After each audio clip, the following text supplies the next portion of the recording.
I think we can start. Do you want us to close the door? Or? Yes. No.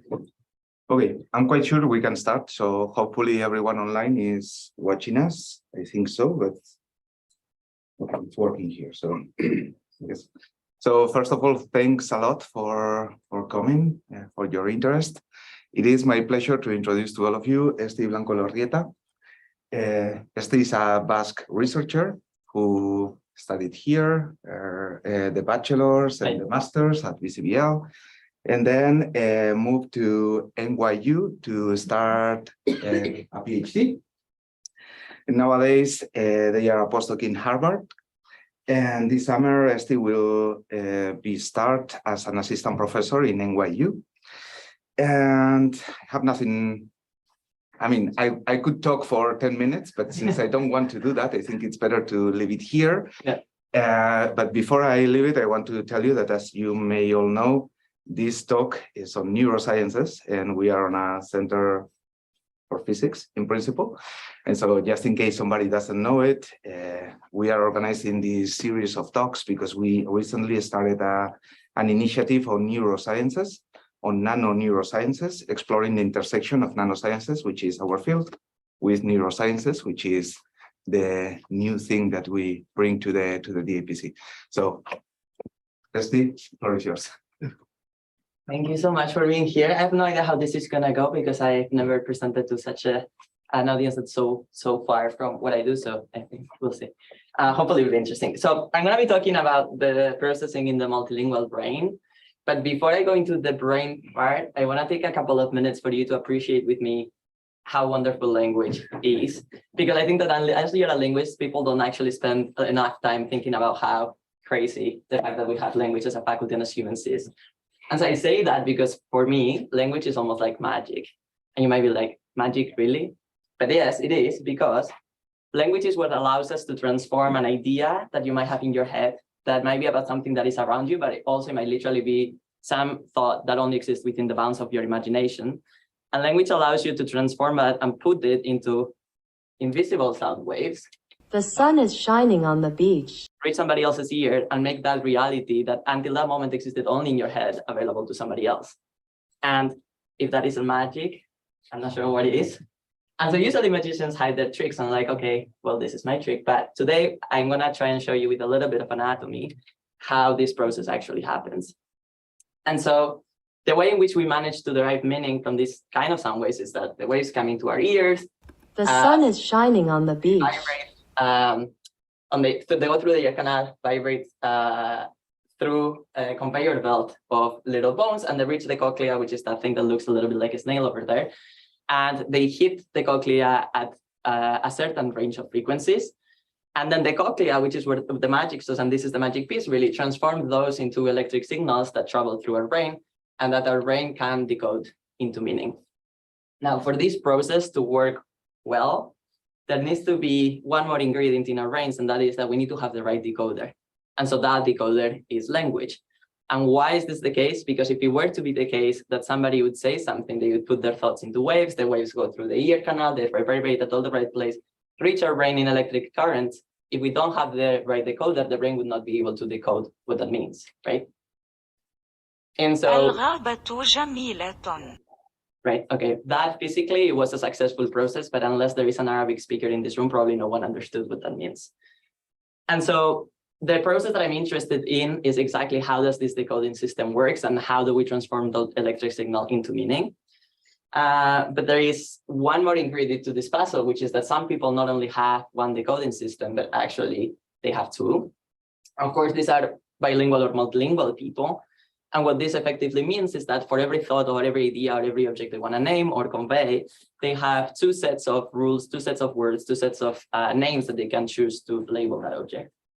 And so every time they're communicating with somebody else, they need to make sure that the system that they choose to encode that meaning is the one that their interlocutor is going to understand. And so the $1 million question in our field has been for a very long time, how do they manage to do that?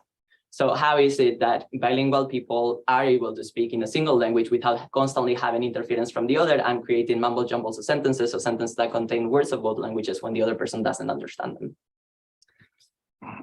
And so perhaps the most intuitive explanation for this that one could come up with is to say, well, probably there are two distinct systems, right? So I have my Arabic in this case and my English stored somewhere separate parts of the brain, and they're two completely independent systems. And so in some way they're divided so that I can be like, okay, now I'm going to be in my Arabic language and I'm going to be in my English language, and they're separate in a way that they don't sort of touch or interfere with the other. And because this was or is, I think, the most intuitive explanation to come up with how they're able to keep their languages apart, it was also the first theory that was sort of tested with the development of neuroimaging and sort of brain imaging while people were using language. And the way in which they tested this possibility was by placing people in paradigms such as this one, where a participant, a bilingual person, would come into the lab and they would be told, okay, you're going to be given a color cue, and this color cue is going to tell you what language you have to use. And so, for instance, in this example, if I give you a green color cue, you're going to have to name the object that appears afterwards in English. And if I give you this other color cue, you're going to have to name it in Arabic. Okay? And this paradigm was extremely widely used, and the results were very, very, very widely replicated. And so what people found was that whenever people were asked to go from one language to another, they became slower, they made more mistakes, and they required the engagement from these brain areas. And the only thing that you need to know about these brain areas is that they usually become active whenever people are doing some cognitive process that is effortful. So if I were to ask you, do you guys know what the Stroop task is? Okay. Have you seen those exercises in which there's a colored word written like it's yellow, but it's written in blue? Okay. And you have to name the color and not read the word, and that's very, very hard. Okay. Whenever you have to do, for instance, a task like that requires a lot of cognitive focus and effort, these brain areas come alive. For like, you require the engagement in these areas. If these areas are not engaged, then you're not able to do that process. Okay. And so because researchers found that people became slower, they made more mistakes, and they required the engagement from these areas that, as I just mentioned, that engage in this kind of controlled and effort, people concluded that it was in fact the case that languages were kept apart. And the reason why it was effortful for people, I mean, they concluded that it was effortful because they were slower, they made more mistakes, and they required this. And so the theoretical inference from that was that it ought to be the case that they have two separate systems, and the cost or like the effort that literally comes because they're switching from one system to another, right? Literally like shifting gears. And this seemed to make a lot of sense, and it explained to a big extent those kind of empirical results. However, if either you are a bilingual person or a person who has often been around bilingual people, you probably have noticed that a lot of the times people speak in sentences that sound similar to this. Con esos pinches greedy landlords que nos quieren convertir todos en ramen spots. Okay, did you catch that? The sentence says, estos pinches greedy landlords que nos quieren convertir a todos en ramen spots. If this were the Basque Country, this system, I mean, it is the Basque Country. If this would have been an example from the Basque Country, this would have sounded something like, esan dio que voy a venir gero, or something like that, right? Okay, that happens all the time. And the fact that this kind of sentence is built very effortlessly and very commonly amongst bilingual individuals led me to question whether it was in fact the case that switching languages was in fact such an effortful process, right? Because if it were, why would people do it all the time? As humans, we tend to avoid everything that is effortful in any capacity. So why would we do that so often if it was really such a hard thing for us to do? And the second one was the theoretical notion that there are in fact two separate systems. And the reason why that is questionable is because, well, if it was in fact the case that we have some invisible barrier between our two languages, it wouldn't be really the case that you end up with elements of both of them in the same sentence, right? It would be the case that you use one or you use the other, but that kind of sentence couldn't really happen. And so in what I'm going to show you in the next half hour is an empirical body of results testing whether switching really is effortful, and then the theoretical implications of the results that we're going to find. Okay. So first of all, trying to test whether switching languages is effortful. I ran an experiment in NYU Abu Dhabi. So Aitzol didn't mention, but I also was for 2 years in Abu Dhabi. And so in Abu Dhabi, one feature of the country is that most people speak English and Arabic, right? And so in this case, it allowed me to first see, can I replicate the results that people have found? So like, can I, in fact, see that if I force people to switch languages following this kind of color cue, it is going to be more effortful for them to do that. And so in this kind of condition, it would be the same as people have done before. They would see a cue, see an object, and they would have to say fork. They would see the other trial, they would say the jaja, which is chicken in Arabic, okay? So in one condition, people were doing this, so they were switching languages from one to another following this kind of color cue. But then I was like, as I said, that's not really how real world works. People don't switch languages arbitrarily because they see a color here and a color there. And so I also introduced them to this person called Mira. And Mira introduced herself in a video, and she was an Arabic English bilingual person. And she said, listen, like, I understand both of the languages. Whenever I'm on the screen, you can use whatever language is easiest for you, whatever you want, essentially, okay? And so here they could say fork in English or Arabic, they could say chicken in English and Arabic, and so on and so forth. And while participants were doing this, I recorded the brain activity with something called magnetoencephalography. And so what magnetoencephalography does is people would place their heads in the white helmet over there. And while their head is there, the magnetoencephalography measures the magnetic fields that are created around the action potential. So the way in which the neuron fired, this thing records the magnetic fields around it. And so at every millisecond in time, we know where in the brain activity was coming from. And so if people are doing this kind of task, then we can say, okay, what was happening in the brain when people were going from one language to the other, right? Is everyone with me? Okay. Okay. So I'm going to show you the results of what we found. As I've mentioned before, the key ingredients here are people going to be slower or not? Are they going to make more mistakes or not? And what's going to happen with the brain activity? Okay. So the graph on the top, this one is going to be for speed. The y-axis is going to be here, how much longer it took them to switch languages as compared to continuing in the same language. Okay. And so what we found was that, in fact, we replicated previous results, and previous people were significantly slower if they have to switch from one language to another. And they make significantly more errors when they were following color cues. Not sure how familiar you are with psychology experiments, but people were 116 milliseconds lower, which sounds like little, but in this particular context, is actually quite a bit, because it usually takes somebody around 600 milliseconds to respond. So 116 milliseconds lower is a bit slower. But what we found was that for the first time, actually, if you let bilinguals behave in the way that in which they behave in the real world, it turns out that there's no significant difference in terms of speed, and people also didn't make more mistakes. In fact, it wasn't significant, but it seemed like it actually facilitated their behavior, the fact that they were able to switch whenever they wanted to. And we also measured brain activity while people were doing this. We found a cluster of activity in these areas that this is what I was interested in, right? Seeing whether there is effort associated with switching in these particular areas. And what we found was, again, yes, it was the case that people required the engagement of these areas if they are being forced to switch languages while following these color cues. But there was absolutely no cost associated with it if people were doing it in sort of a more naturalistic scenario, in the way in which people would do it in the real world. So the conclusion from this study was, is switching really effortful?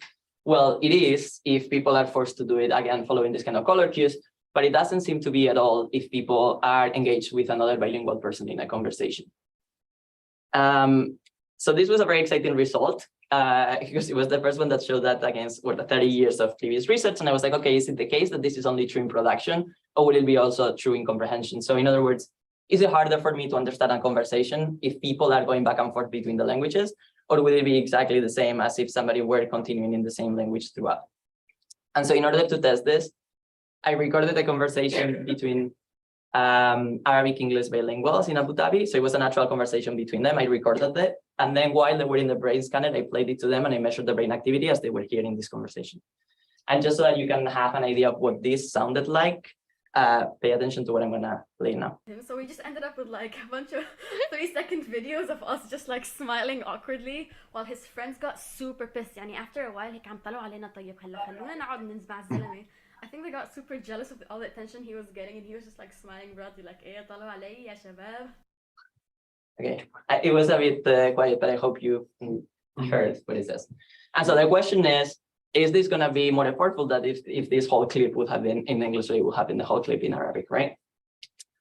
And so the answer is that the listeners did not care at all about the fact that this was going from one language to another. So native speakers that were bilinguals in both of these languages heard this clip where people went back and forth between the language, and there was absolutely no increase in brain activity in these areas associated with effort, linked or associated with the fact that the language of the input was changing.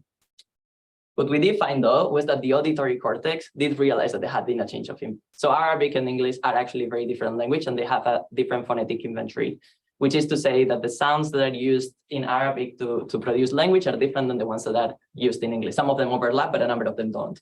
And so at the lower level, at the level in which, said originally, the cochlea transforms it into electric signal and they reach the brain from the first time, the brain realized, like, okay, the vibrations here are different, like there is something different going on here. But when it came to actually processing and deriving meaning from it, there was absolutely no cost associated with it. So the answer to, is switching languages really effortful, from this experiment seemed to be like, natural language switching is effortless. And what's effortful is to be forced to switch languages. And so then a question arises as to what makes for switching hard? Why is it that if I'm doing it because I want to, there's absolutely no cost associated with it? But if somebody forces me to do that, then there is something hard about it. And so up until now, I have been talking about language switching as though it is a single step process, so you switch languages or not. But if you think about it deeply and like try to unpack it, there's actually a number of things that need to happen for you to switch languages when somebody asks you to do that. So let's say I'm speaking English and somebody comes who only understands Arabic, right? For me to go into Arabic at that point, the first thing that needs to happen is that I need to switch my English off, right? I need to stop speaking English. And the second thing that needs to happen is that I need to turn my Arabic on. So I need to activate Arabic and start doing that. And so which one of these two things is it what makes switching languages hard? Is theoretically meaningful? Because if what's hard is to switch a language on, it would mean that what's hard for people is to find the adequate word given the constraint that I have on it. So it's hard, I have a bag of words and it's hard to find the right one in the right language when you've told me it needs to match this particular language, right? But if what's hard is to switch a language off, then that has nothing to do with finding the right word at all. What is hard is for me to hold that response back. So maybe I had my English word ready already and I need to be like, okay, no, I'm not allowed to say this. I need to put it away. And that's what's hard. Now, in continuous speech, it's extremely hard to dissociate these two processes because they temporarily occur at the same time, right? Estaba yendo por ahí eta esan nion ez dakit zer, at the moment in which I switched, I both do turn off the language I was speaking and turn on the language that I'm going to continue on. So then a question arises, how can we dissociate these processes? And the answer to this is by testing a different population, which are called bimodal bilinguals. And if you don't or not familiar with what this means, pay attention to what the woman is going to be doing in the video. I made a promise to our 6-year-old lead actress that I'd sign this speech. Everyone got what's going on? Yeah. Okay. So this person who actually won the Oscar a couple of years ago is doing, what she's doing is signing British Sign Language and speaking English at the same time. And this is something that is not rare. It's not that she's putting this for the Oscar ceremony. It's not a show. The people who are fluent in a spoken language and a sign language, they actually use both of them at the same time very often. And a misconception about this is that, well, probably British Sign Language and English are sort of overlapping, so you can sign the English that you're producing. That's not the case at all. Sign languages and spoken languages, even if they happen to be used in the same geographical territory, they have no relation to each other. They develop completely differently, and they can be as different as Chinese and English in terms of what the order of the words is and how you do this. And so but the fact that they can do it and that they do it often opens a window to sort of look into the process that I was interested in, because if they're able to use both of them at the same time, I can ask them, I can isolate the process of switching a language off, because I can ask them to go from naming in this case, American Sign Language and English to naming non-lingual language. So the only process that's happening on that is that they're switching the language off. And I can also ask them to turn a language on by going from naming just in one language to naming something in both of the languages. So by testing this different population of bilinguals, I'm able to look into the theoretically relevant question of which of these two processes is what's driving the cost when somebody is forced to switch languages. So in this experiment, participants saw a cue that told them, is this going to be English? This is signed for American Sign Language, or if they had to use both of them at the same time to name the object that came afterwards. And this is what we found. We found a cluster of brain activity in the same area. And here the question what we were interested in was, as compared to not switching languages, so as compared to continuing in the same thing, is it gonna be adding one more language that makes this hard? Or is it gonna be turning a language off that is driving this brain activity? And I'm curious to see who thinks it's gonna be turning a language on, like adding one more language and having to produce things in both languages that is harder. I want to see hands. No one. One? Okay. Who thinks it's gonna be turning a language off? Interesting. Okay. So what we found indeed was that switching a language on was absolutely effortless. And I'm not sure if this is a physicist thing that you had this prediction, but it actually blew my mind because I was like, wow, usually anything you do in life, if you do one thing, is easier than doing two. That's just a thing, no? But for whatever reason, it seems like language is so natural and producing language is so natural to humans that if you don't have a motor constraint, so if your articulators allow you to produce languages and everything that through all the means that you have, then there's absolutely no cost associated with that. But if you have a restriction on top of that, and if they're telling you, actually, no, you can't do this anymore, this is not something that you're allowed to do, then there is a cost associated with that. And I'm not going to show the behavioral results, but people also became slower and they made more mistakes when they had to switch a language off. So this answered the second question that I had, which is what makes switching language hard? It seems to be that switching off a language is what's hard.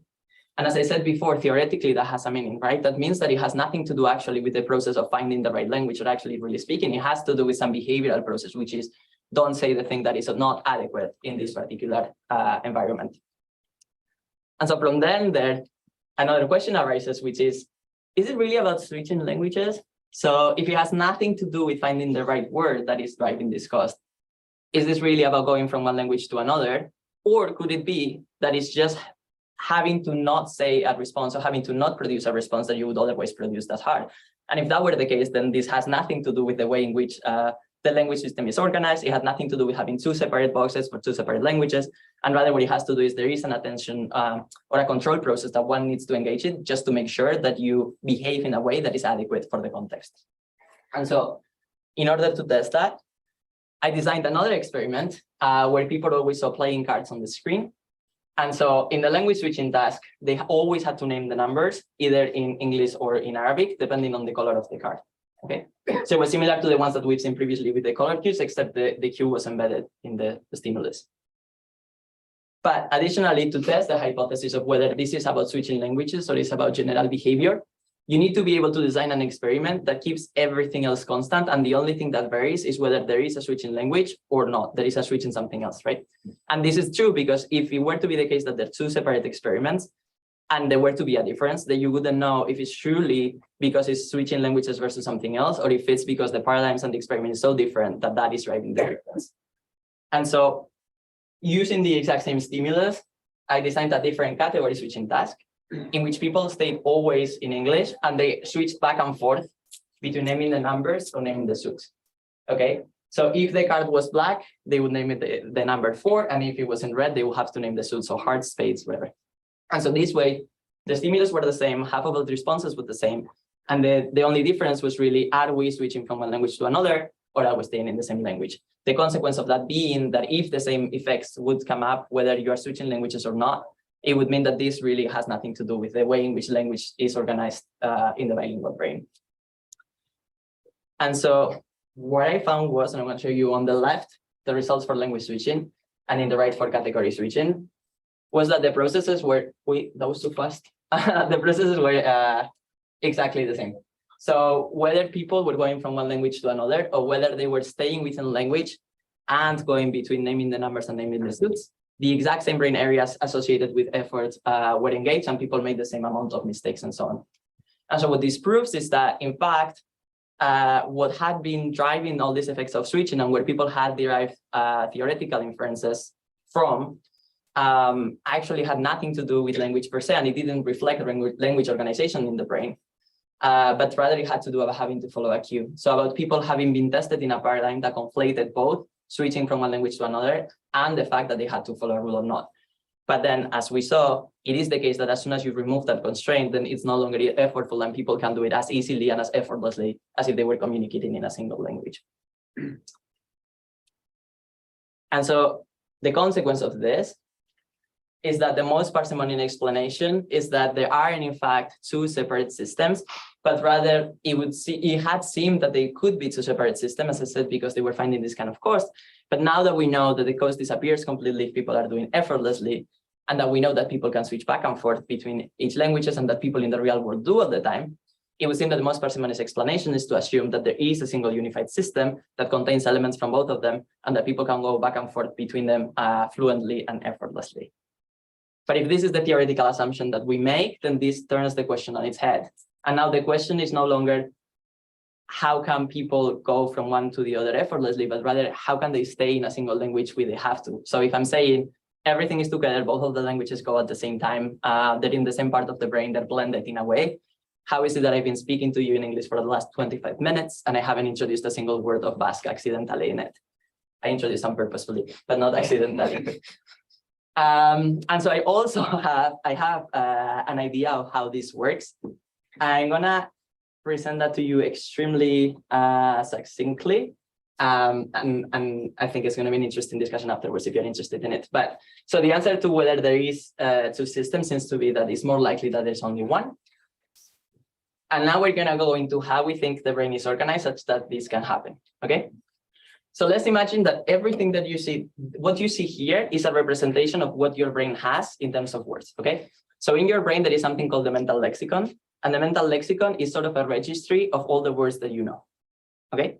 Each of these words has a determined activation level. This is a fact. So it's easier for you to find the word dog than to find the word platypus, because platypus is something called a low frequency word. So it's a word that you encounter very rarely. Dog is a very frequent word that you encounter very often. And so words that are very frequent in our environment have a higher baseline activation level. And words that are very low frequency have a lower baseline activation level. And so whenever we need to speak, that's also why we're much more likely to choose high frequency words because they're more available to us. What you see here, the horizontal dashed line, that is what we call the selection threshold. And so what it means is that whenever the activation of a word reaches that threshold, it's going to be chosen for production. Okay, that is the word that you're going to end up saying. Everyone with me? Okay. And so in the case of bilingual individuals, what I'm arguing for is that all of the words that they know, regardless of the language that they belong to, are part of the same bag of words, right? And so that this baseline activation is going to be a combination or an intersection between the baseline, like the words that are frequent. As I said, low frequency words have lower activation, high frequency words higher activation, but also what my language proficiency is. So that is to say, it could be that the word dog is extremely frequent in English. And for an English native speaker, dog will be very, very high and very highly activated. But if I started learning English yesterday or a month ago, in my unified lexicon, the availability of the word dog is going to be very low as compared to perro, because perro I've heard it a million times in my life and dog twice in my class yesterday, right? Okay. So this is sort of our starting point and our departing point. Then on top of this, we have something called recency of use. So words that whenever you use a word, that word receives a boost in activation. And that is also why, and I'm sure you probably are familiar with this phenomenon, you might have not heard a word in a little while, and then you're in a conversation with your friend uses it, and then you use it too, right? This happens very often, and this is because when words have just been used, they receive a boost in activation, and they become more available to you for a little while. And then over time, the activation falls down again, and it goes back to its baseline level.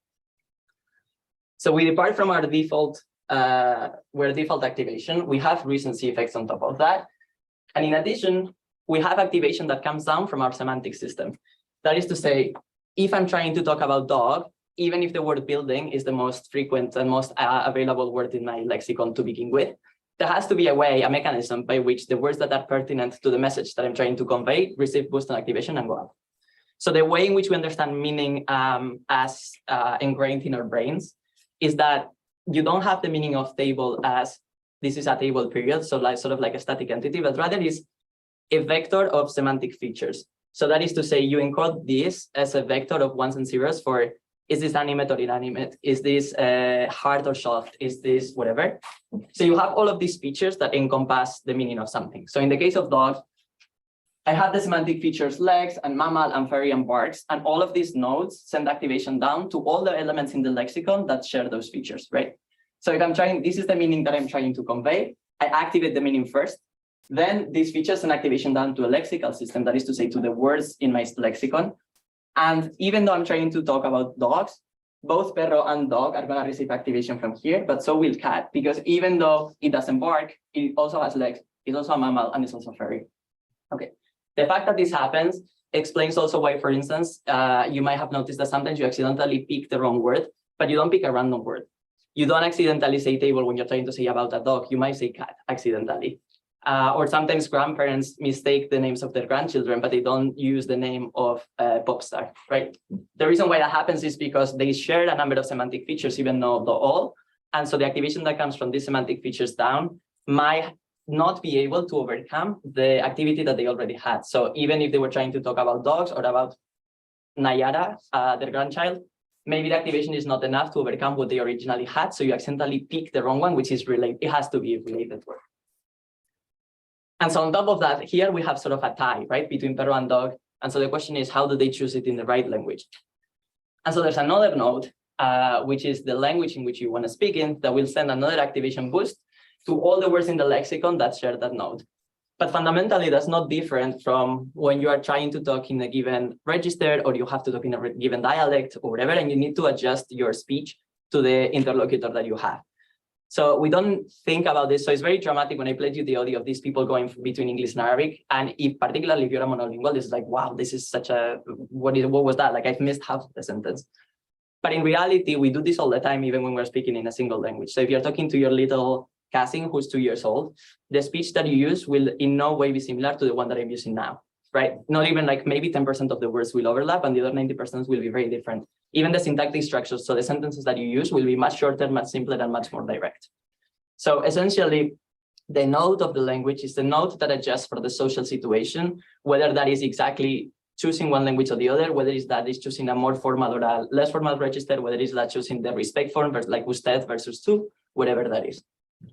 And so like the principle, essentially the fundament of the system is that there is a combination of activation from all these different elements that sends activation down to the lexical system. And then there is a competition between all of the words that are in the lexicon, and whichever one gets the most activation gets chosen from production.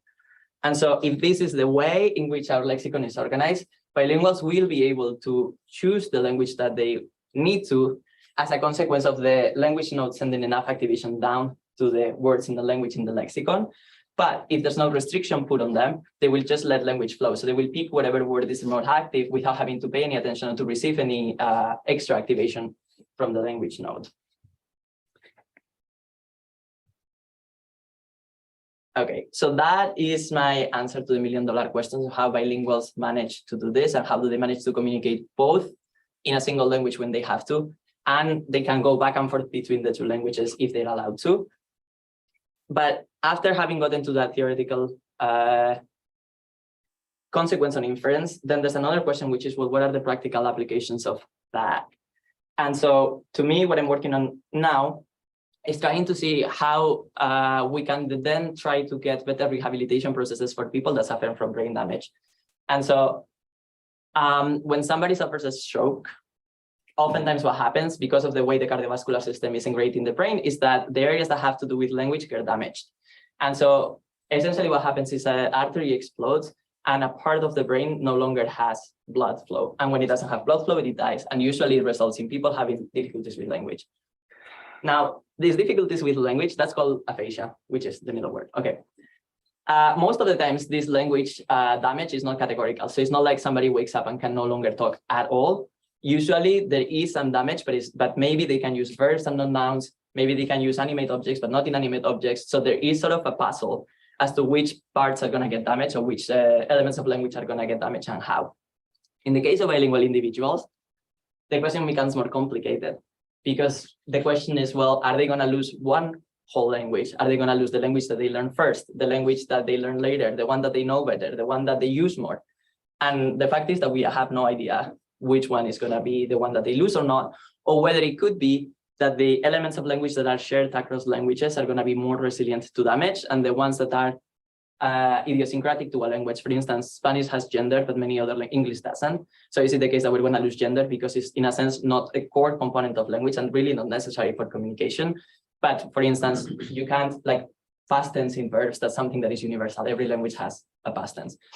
And so what I'm working on now, and I think the way in which coming up with these theoretical models is relevant, is to then try and see, okay, given what we know about how the languages are structured, how can we then derive what will be the best recovery strategy? And how can we use the elements that are shared across languages so that, let's say, if someone has damage in Spanish verbs, we can use the knowledge that they have kept of the English verbs to be able to sort of pull and retrieve that knowledge and design better strategies for them to recover language capacity. And so another thing that one can do is to try and create a map between where the lesion is in the brain, the kind of language capacities they had before the stroke, and then predict what kind of deficit that they're going to have. So that is to say, if every person that comes to the hospital who learned English at age 2 and Spanish at age 10 and has a lesion in this part of the brain, happens to then, when we test them, have a deficit in verbs, next time that a patient comes with this particular deficit, we already can predict what the damage can be, and we can come up immediately sort of with the best strategy for them. And the reason why this matters is because when you have brain damage of this kind, there is a critical period in which you can try to recover something, and after usually 12 weeks, they become chronic and there's no longer a chance to recover those language capacities. Like what is gone is gone. And so you really need to make sure that you design a strategy that it will maximize recovery in that particular determined amount of time. That's called voxel-based lesion mapping. So that's one of the consequences of this, which is the clinical side. The other one has more to do with education. And I think depending on where you are from, probably you have very different ideas around this. So in the Basque Country, for instance, it's very common that people are bilingual and people don't have negative views now around them. There was a period not so long ago where this was different. But currently people don't have that kind of negative view. But in the field, in the other places, for instance, in the United States, being bilingual is really not very well seen. And most people who come from an immigrant background, parents that come from an immigrant background, oftentimes they won't teach their language to their kids, and they will prefer that they only speak English. And so there are a number of reasons why this is, but one of the reasons is that they are taught at schools, they're told, listen, like, don't speak this language at home to your kid because they're gonna get confused and they're not gonna be able to then learn the language properly. So if you speak to them at home in Spanish and then they come here and in English, that, you know, that's not going to be good, and they're not going to learn English well, and like all these ideas, right? And this is extremely prevalent and leads to situations like kids not being able to talk to their grandparents because the grandparents only speak, insert here, Chinese, Spanish, whatever language, and the grandchildren don't speak that because their parents don't teach it to them. Now, in the field a little while ago, and for the last 15 years, there has been a very huge debate about something called the bilingual advantage.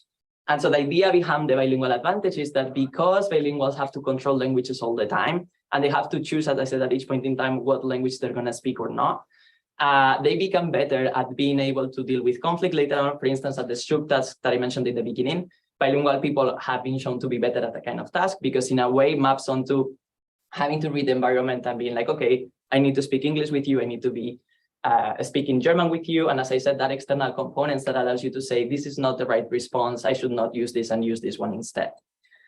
So there's been a huge controversy around this bilingual advantage hypothesis because some people have found these results that bilinguals are better in this certain number of tasks that test their cognitive capacities. And some other people haven't found this. And so there's been butting heads for a long time around this. And so I think like the other research direction I think is important and that I want to bring up in case somebody have found themselves in this situation is that science doesn't back the idea that there is any sort of confusion, that it's hard for children to learn more than languages, that there is going to be any detriment essentially from them being multilingual, but rather the brain absorbs anything and puts it in an integrated system as if it were a single language. So in a sense, the brain is agnostic as to whether the words that they're learning are in one language or the other. They can use both of them, as you saw. The activation system will determine what word gets picked, but the kids will in no way be essentially damaged or suffer from the fact that they have to, or they have learned multiple languages. So I think that is all that I had to say. I want to thank all of the people in my labs, and if you have questions, then I'm more than happy to answer those.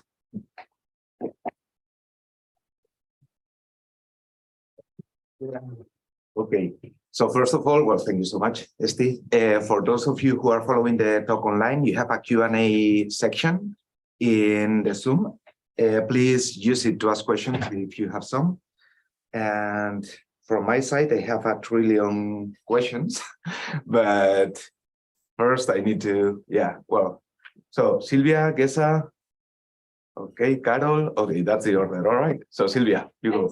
Thanks a lot, very interesting. I have a very basic question. So when you mention about bilingual and multilingual, it's you refer to something that you learn as a kid, that is really which level of proficiency, or like there is a level of proficiency which you become bilingual or multilingual in a new language, or at a different stage of your life you have had to learn it. At some point I heard a talk that I don't know if it's true or not, that languages that you learn at a later stage in your life start activating different parts of the brain. Is that true? No, so there is a difference as to whether you learn a language earlier in life or not. But the way in which that, essentially the way in which that difference manifests is that if you learn one language, the language that you learn first is essentially the way in which you learn to articulate your thoughts. So that is to say, if you are a speaker of Spanish, you are used to putting the subject first, no, el perro, then the verb, fue, then the adverb, a la casa, or right? And so that's the way you organize your sentences. If you are a native speaker of Basque, you do that the other way around. You would first say the verb, then go into the subject, then go into the object. If you learn them apart, what's very likely to happen is that you are going to choose the structures that are from the native language and fill them up with the words of your second language. So in a sense, you don't organize, at least immediately when you're starting to learn it, you don't organize your thoughts with the architecture that corresponds to your second language because you're not used to it. But in reality, it's not a categorical difference. It's sort of a statistical probability, or like a statistical distribution. So when I showed you this thing is actually this one. Sorry. This. So this, as I said, this is the sort of state of your mental lexicon, but this is a very dynamic thing.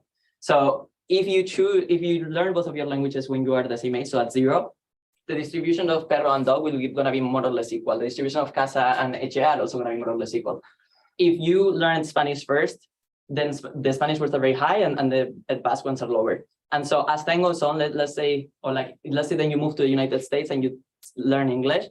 As time goes on, the baseline activation of the English word is going to go up, and if you don't use Spanish, this is going to go down. If you continue using Spanish, then they're going to match up. So there is a difference associated with it to the extent that there is going to be a difference here, and they're going to be used in different ways, but not a categorical difference saying Spanish is located in this part of your brain and English is located in this part of your brain. All right, so Gesa, you were second. I want to thank for this very interesting. Okay, so in this case, I had to ask if there is any limit that people can grow up with 2, 3, 4 native languages, or if there is some limit. And I've heard or read that people that, for example, dementia can lead to the loss of one language but not the other, and that also would be an advantage of growing up with several to be more resilient. And how does this kind of fit together with the fact that they are not in different areas of that? Yeah. So the first one is there a limit to native languages? No.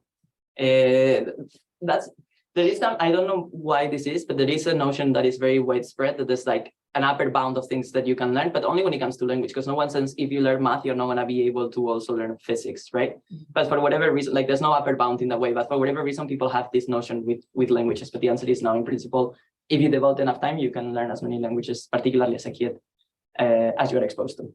The second one is about dementia. So usually, because, so there's three answers to that question. The first one is, it's uncommon that people categorically lose a language. Like even those people that have dementia and have more of a loss in one language, it's not that they have an absolute loss in one language. The second one is that even monolingual people, when they are affected from dementia, they also lose language capacities in some capacity. And what usually happens is the lower frequency words are the ones that are lost first. So like you are much more likely to lose platypus than you are to lose dog.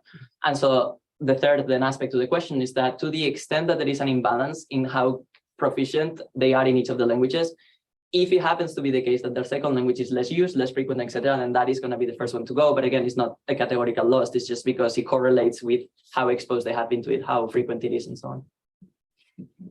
Okay. Carol. Yeah, and then Yes. Vale. About the semantic area. Yeah. I think is the next one. Yeah. How do you make the experiment based on different semantic areas? Because for each person there is a different semantic area or not? Like it's really subjective. What do you mean by different semantic area? Yes, for example, for me, people can also include, I don't know, a cat, because I think of the cat of a cousin, or I don't know. Like it's really like, how can you just have one subject, one area, and not one inside another one, and so on? Like, how can you separate them? Yeah, so there's two different things that you're tapping onto. One is semantic associations, and the other one is the semantic meaning. So the meaning of the word is the same for everybody. Like a cat is a cat is a cat. There's no other way that a cat is not a cat. For you, for me, for somebody in China, a cat is a cat. A different thing is what are the things that get activated in conjunction with you thinking of a cat, and that is different from each person.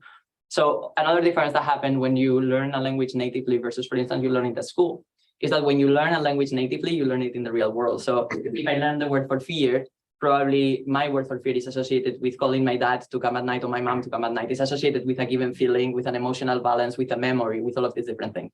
If then I went to class and somebody told me, okay, fear equal miedo, I have no association with miedo other than the fact that it's the same as this, but I don't have all of that richness of the representation of what miedo is. So in that sense, you are right that each person does have a different semantic association and activation of memories, hippocampus, except, you know, hippocampus is the place where the memories are in the brain. So you have a different activation in a way, but the actual core of the meaning of the word, that's the same for everybody. And so here, when we talk about this, the concept, the semantic knowledge are the features that constitute and define what the meaning of something is. So essentially, like the features of what a cat is have to be the same across everybody.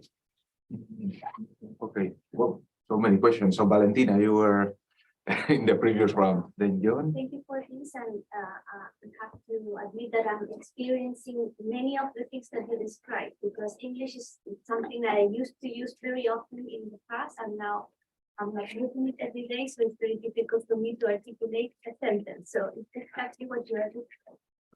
And my question is, That's science at work, right there. my question for you is about what you are learning about the process, how you retrieve words from a language that you have from your childhood compared to the language that probably you are learning in a later stage of your life. Can we learn something about this process that will help you to learn a future language? I'm trying to learn Basque now, and it's an impossible task for me. It's becoming so difficult that I'm about to quit. But maybe there are some strategies or some understanding of our own brains or how it works that maybe it's not so stressing after all, if you know how it works. Thank you. So I have two thoughts on that. One is, as Aitzol and I discussed the other day, Basque and the verb system of Basque is impossible to learn. It's not impossible. It's very hard to learn if you're not proficient in it. But the reason why it's so hard is because it's unlike any other verb system, which relates to your second question, which is there something we can do to make it easier? The way usually learning languages becomes easier if it's parallel to some structure that you already have in place. So that's why if you are a speaker of Spanish, Catalan is very easy, is because they're similar. But what we mean when we say loosely it's similar, what we mean is there's a very big overlap between the structures that both of the languages have, the phonemes that they have, and so on.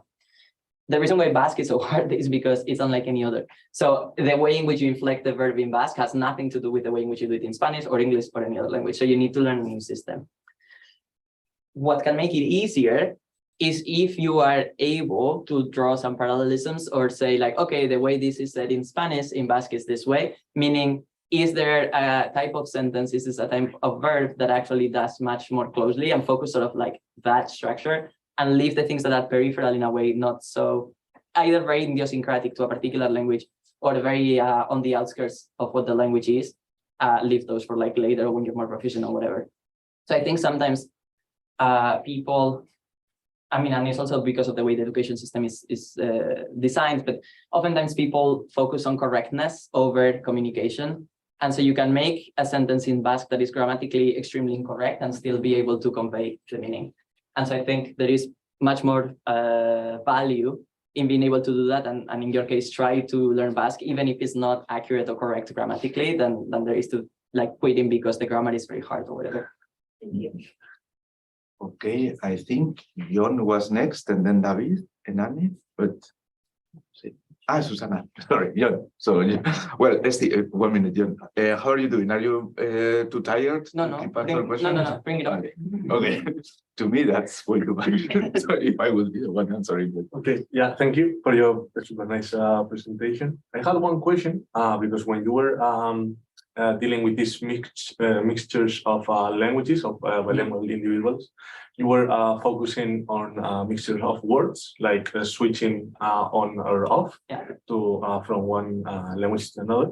But sometimes we all know that even if you may be using like Basque, for example, the mixture of languages also comes like from the syntaxes. Like maybe you are speaking Basque, but you are not ordering the words the way in which Basque should do. So that could be also like a different type of mixturing both languages, or is it like completely different stuff? No, it's actually the exact same as this one. So I've given you like a very surface of this. This is the 15,000 word paper. But so the idea is like, this is the principle. This is called the lexical level, right? Like the word level. But essentially the same principle apply to all of the levels of representation. That is to say, to the sounds, to the phonological level, to the syntax, which is the sentence structure, to the morphology, which is how we inflect words to make them plural, to make them past tense or whatever. So essentially, at all of these levels, there is the same process going on at the same time.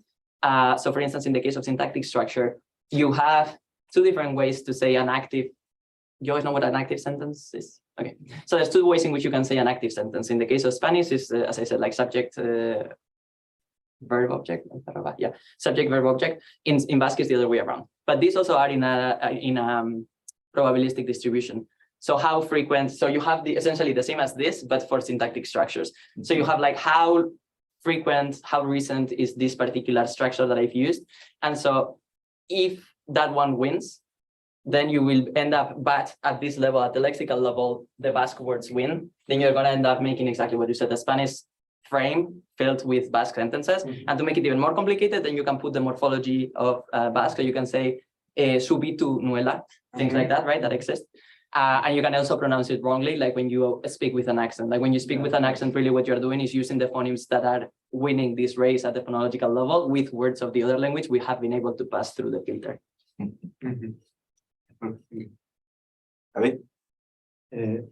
A couple of interrelated questions. I guess that this model that you present is intuitively much more satisfactory than invoking two separate systems. But I guess that there would be a hope of making it quantitative. And I'm wondering how, with so many different inputs that would require different weights, you are considering making like the model quantitative. Maybe bilingual large language models can actually help produce parameters for different weights. And like the other thing is, how has the field reacted to like breaking a result that was reproduced many times, but that seemed to be the product of an experimental design that had nothing to do with how we use language? Some people have been very unhappy, is what I'm gonna say.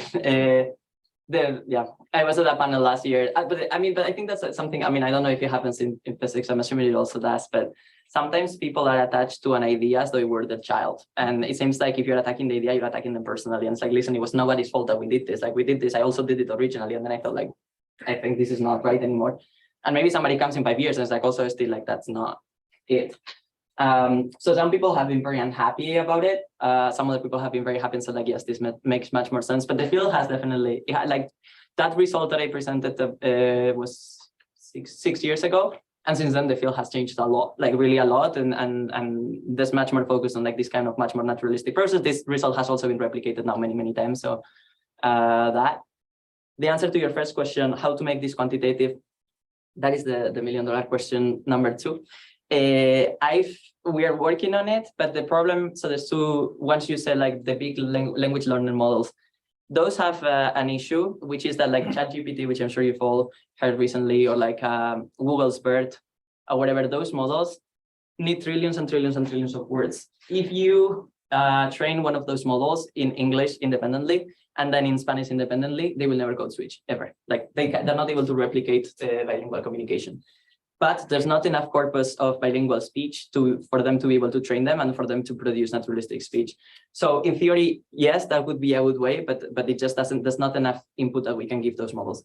And then the other option is to go more like McClelland, actually Stanford computer scientists of the 1980s or 1990s, and try to create this in a way where you assign weights to the different nodes, you try to do it and so on.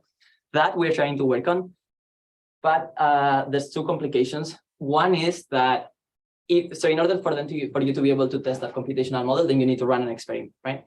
And so for each person, this is going to look extremely differently. Even if I ask you like, okay, when did you learn English? When you learn Spanish? How proficient are you? How much do you use them? I'm sure this is also something that you're familiar with. There's something called diglossia, which means that there are certain semantic topics that you know much, much better in one language than in the other. So my English is worse than my Spanish, but my science English is much better than my science Spanish. But for you, it might be different. And so if you bring a bilingual into the lab and you have assigned weights to this thing, but the weights are the same for everybody, and then you get different people come, it's sort of impossible to get to assess, well, how much do you know about flowers in English versus computers in English versus whatever, like it's very, very hard to do that. So the model itself can be built, but then the test and how to relate the test to the model is something that I haven't found an answer to. We are sort of thinking about it and trying to do it, but we haven't come up with a solution. Okay, I lost track of the order of questions. Oh yeah, Susana.